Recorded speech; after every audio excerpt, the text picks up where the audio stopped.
So you survived Templegate, but the story of Outlast 2 left your head spinning. What was real? What was a hallucination? And what in the world was that ending all about? The game throws you headfirst into a storm of religious crazies, corporate conspiracies, and deep personal trauma. It deliberately breaks its own story into pieces, leaving you to figure out what happened. A lot of the players finish the game as Blake Langermann, just feeling confused, holding a bunch of loose threads with no idea how they tie together. But what if I told you every single piece of this puzzle actually fits? That every crazy sermon from a backwoods prophet, every drawing flashback to Catholic school, and every blinding flash of light was all a part of one terrifying complete story. Today we're connecting all the dots, every document, every vision, every sermon, to give you the definitive story of Blake Langermann's nightmare. We're going to pull apart this web and show you the disturbing truth hiding out in the Arizona desert. Section 1, the setup, a mission into madness. Alright, let's set the scene. We've got investigative journalist Lynn Langermann and her husband and cameraman Blake. They're flying over a remote patch of the Saran Desert in Arizona, a place so cut off it feels like they're dropped off the face of the earth. They're chasing a story about a strange death of a young pregnant woman known as Jane Doe. This woman, Ann Lee, was found miles from anywhere. The official report makes no sense. Mercury in her blood, signs of strangulation, and the cause of death ruled as a suicide? Just as they're getting ready to film their intro, their whole world goes sideways. A blinding white light falls from the sky, paired with a deafening hum. The chopper's engine dies instantly, and everything descends into chaos. Oh! We lost the engine! Fuck! Fuck!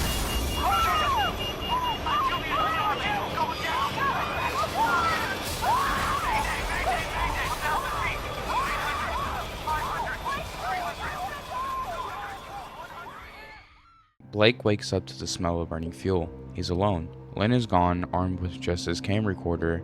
He stumbles out of the wreckage into the pitch black desert night, and the real horror starts right away.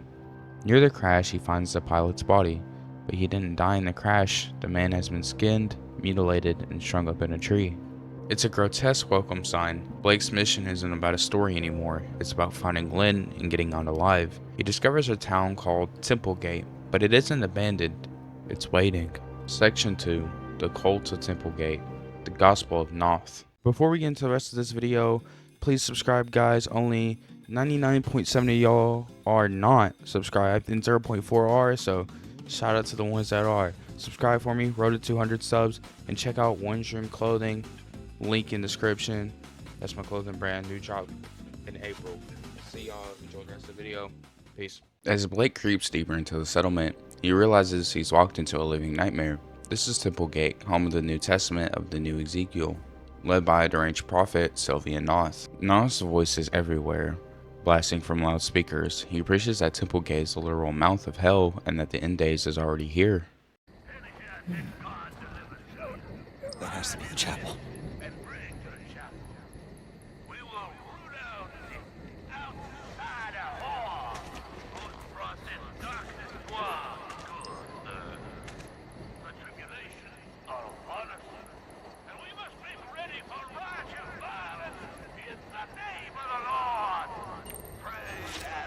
From scattered pages of Knoth's Gospel, we learn that he was once a shoe salesman who claimed to hear God's voice in radio static. After getting into legal trouble, Knoth had led his flock deep into Arizona desert in 1971 to found Templegate. But this paradise is built on cruelty. Knoth's Gospel tells his followers to give them the knife, the club, the fist. They hunt Blake with religious fury, their face twisted into a mix of ecstasy and pure rage. Blake gets a rare moment of peace in the home of a man named Ethan, who is the father of Ann Lee. Ethan tells him the truth. Knoth believed Ann Lee was pregnant with the Antichrist and ordered her killed. Their talk is cut short by Marta, a huge, terrifying woman carrying a massive pickaxe. She's Knoth's enforcer. She brutally murders Ethan right in front of Blake, who is forced to flee back into the madness. Nowhere the outsider is. His seed begat the enemy. God and the prophet both want Just his let me talk to blood. Knoth. I can explain. God don't hear dead men.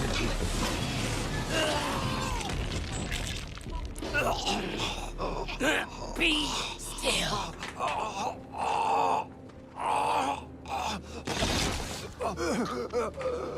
Take your penance. God loves you. God loves you.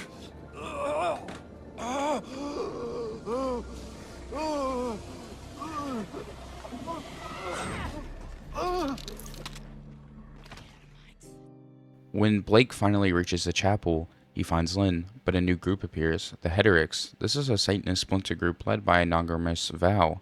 They believe the exact opposite of Knoth. They want the Antichrist to be born.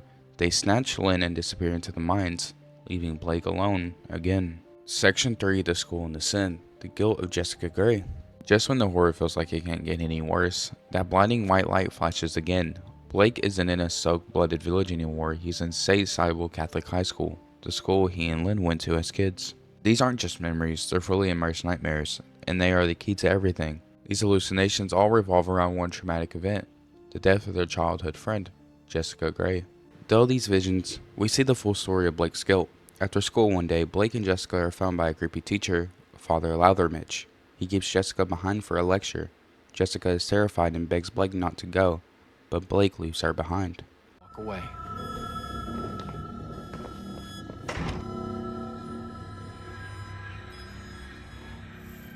As he walks away, he hears her scream.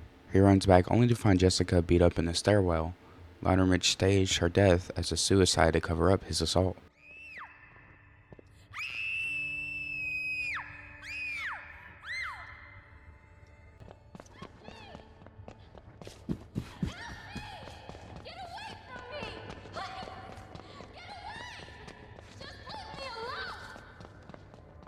Stop!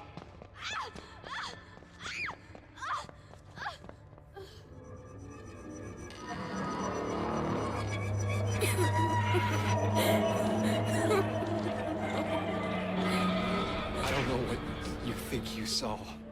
The demon that relentlessly stalks Blake, a grotesque creature with a long, prodding tongue, is a twisted manifestation of Lathermitch himself. This demon represents Blake's repressed trauma. Every time it attacks him, it's Blake's own mind punishing him. Jessica's final version is a comfort, it's a curse. He never let go of his guilt, and now her memory will never let him go either. For a lot of the game, this feels supernatural, but this is an Outlast game, and the real monster is the Murkoff Corporation. While navigating the scald, disease outcasts led by Lard, Blake finds a document that reveals the truth. A hidden Murkoff facility nearby is broadcasting a powerful microwave signal from several radio towers. This technology is a new version of the nephrogenic engine. The radiation amplifies physiological trauma and religious belief, weaponizing faith and guilt. It's what's driving everyone in Tipplegate literally insane. It's also why Blake's school hallucinations are so vivid. The engine is targeting his deepest trauma, his guilt over Jessica's death. This also explains Lynn's pregnancy. A document from the first game mentions that female patients exposed to the engine often experience phantom pregnancies. Lynn wasn't miracles impregnated by a demon. She is a victim of a psychic attack.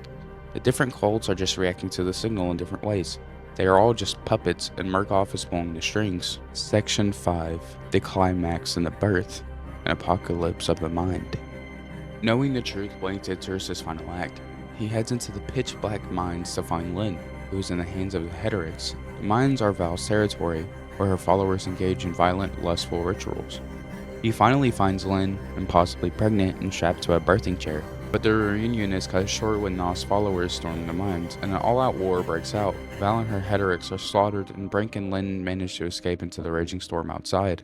Marta appears one last time, but a metal cross is ripped from the chapel roof by the wind and impels her in her reign of terror.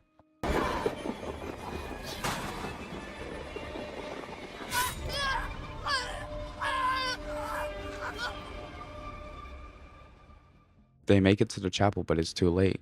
Lynn goes into labor in a delirious, agonizing scene. Blake delivers a baby. He holds it in his arms, a small, silent child.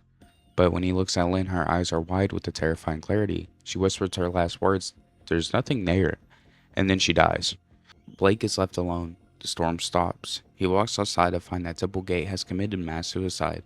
Blake finds Knoth himself in the chapel. The prophet, broken, says he killed all of his children because he couldn't hear God's voice anymore. He takes a blade and slits his own throat. This again. The child's too strong already. You've murdered paradise.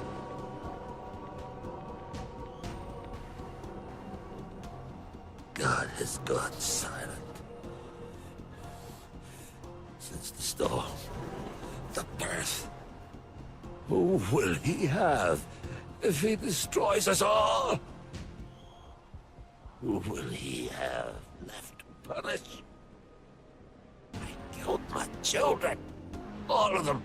Every last one. There's no more perfect faith than that. And still, God is silent.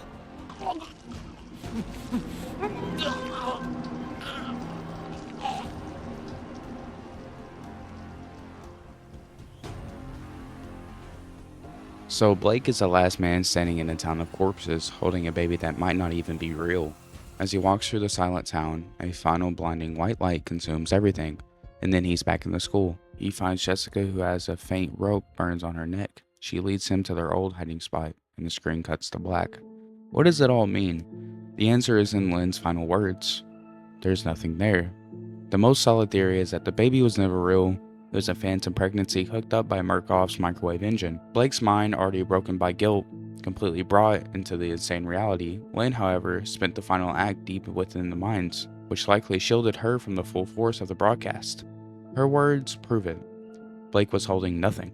That final flash of light in Blake's mind completely shattering his return to the school is in a peaceful afterlife. It's his mind being permanently stuck in a loop of guilt. The prequel comments confirm that Murkoff agents find Blake's body later in a catatonic state. Ultimately, the story is about how a corporation's experiment turned personal trauma into a reality-destroying nightmare.